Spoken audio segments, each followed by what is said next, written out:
কিন্তু আপনি কি স্যারকে চেনেন? হ্যাঁ, ইন্দ্র আমার বন্ধু, আর আমি ওর কাছেই আপনার কথা শুনেছিলাম। আপনি তো ওর কাছে ভালো মাইনেও পেতেন। তাহলে তাহলে আপনার এই অবস্থা হলো কেন? মালিক কি আপনাকে তাড়িয়ে দিয়েছে? না বাবু, মালিক মানুষ নন, উনি সাক্ষাৎ ভগবান। উনি আমাকে কোনোদিনও তাড়িয়ে দিতে পারেন না। আসলে ওনার স্ত্রী আর শাশুড়ি আমাকে চক্রান্ত করে পথে বসিয়েছে।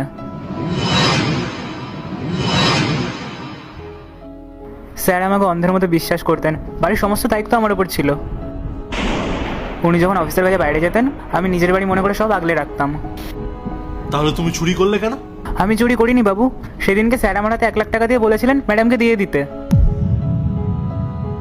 আমি যখন ম্যাডামকে টাকাটা দিতে গেলাম, তখন ম্যাডামের মা ম্যাডামকে কী সব বোঝাচ্ছিলেন। তারপর দুজনে মিলে আমার উপর টাকা চোরের অপবাদ দিয়ে দিল।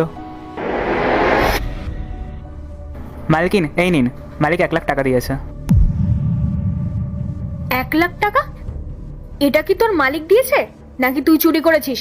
সত্যি করে বল কিন্তু। না না মালকিন, এসব আপনি কি বলছেন? আমি কেন চুরি করব?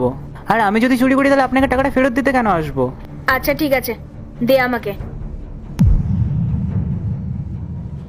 জিয়া, এখানে এতগুলো টাকা আছে, এগুলো আমরা নিয়ে নিই আর ওকে ফাঁসিয়ে দিয়ে আমরা ওকে ভাগিয়ে দিই। রামু, দাঁড়া। তুই কি আমাকে বোকা ভেবেছিস যে তুই যা খুশি বলবি আর আমি সেটা মেনে নেব? তোর মালিক এই টাকাগুলো দিয়েছে আমাকে দেওয়ার জন্য। আরে সোজা কথা বল না, যে তুই চুরি করেছিলি এখন তোর আফসোস হচ্ছে বলে আমাকে ফেরত দিয়ে দিলি। মালকিন, এটা আপনি কি বলতে চাইছেন?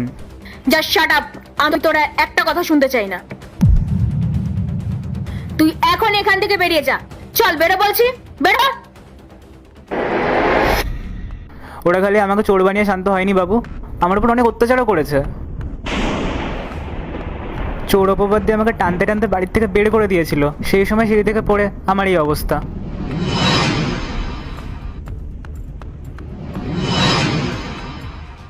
সেই দিনের থেকে আর কোনো শক্ত কাজ করতে পারি না বাবু। শেষমেশ এই অবস্থায় এই রাস্তায় রাস্তায় বসে দিন কাটাতে হচ্ছে। মারে, এবার কি হবে? জামাই যদি একবার জানতে পারে যে আমরা ওকে ফাঁসিয়েছি, তাহলে আমাদের তো আর রক্ষে নেই। চল, জামাই আসার আগে আমরা এখান থেকে কেটে পড়ি। আপনিই বলেন বাবু, আমি ওখানে কার সাথে যাব? কার সাথে গিয়ে থাকবো?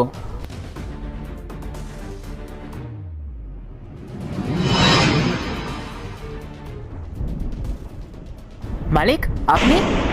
রামু, তোর উপরে এতগুলো অত্যাচার হয়েছে,